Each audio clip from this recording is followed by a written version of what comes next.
Um incauto é a pessoa que é simplória, teologicamente falando. É aquela pessoa que diz que teologia não importa, que teologia é uma coisa difícil, complicada. Vamos amar os irmãos, fazer missões e fazer o bem. Esse é o evangelho, esse é o simplório, esse é o incauto, porque ele não vê o valor da doutrina. Exatamente porque ele não vê o valor da doutrina, ele não estuda e, consequentemente, ele não tem discernimento. E quando vier alguém com suaves palavras e lisonjas, ele vai engolir a isca, o anzol, a linha, a chumbada e a vara toda. Vai embora, porque ele é incauto, ele acha que não. Eu já contei aqui para vocês, mas não canso de contar, que eu sempre morro de rir, daquela mulher que me mandou um Twitter dizendo assim: meus pregadores prediletos, Edir Macedo e Augusto Nicodemos.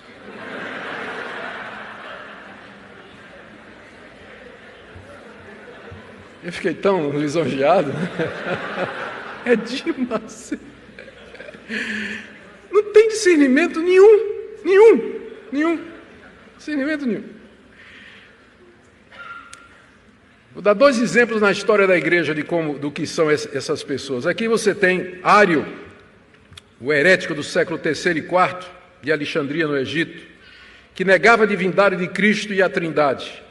Aqui tem uma citação que o descreve como sendo um homem brilhante, enérgico, carismático, que cantava canções de marinheiros nos bares do cais da cidade de Alexandria e que nas quartas-feiras ensinava de maneira impressionante histórias da Bíblia aos fiéis. Era um homem imensamente popular, Ário, um dos maiores hereges que já apareceu na história da igreja.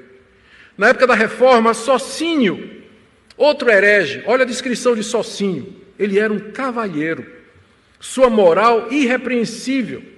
Ele se distinguia pela sua cortesia, numa época em que mesmo os grandes reformadores, como Lutero, especialmente Calvino, usavam linguagem vulgar quando discutiam com seus adversários.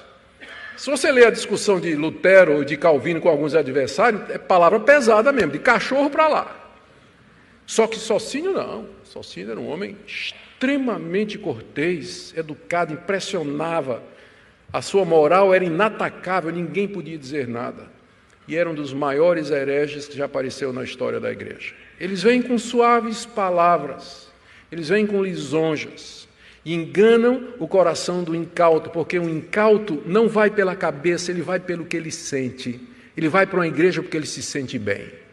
Ele não vai para a igreja porque aquela igreja está ensinando a verdade, mas eu vou para lá porque eu estou me sentindo bem, o pastor fala tão bem, é tão acolhedor, é tão gostoso. Não estou dizendo que essas coisas não são boas e que não são necessárias. A gente devia ter o melhor de 2 mundos, não é? Uma igreja que pregasse a palavra de Deus e que acolhesse, onde as pessoas se sentissem bem.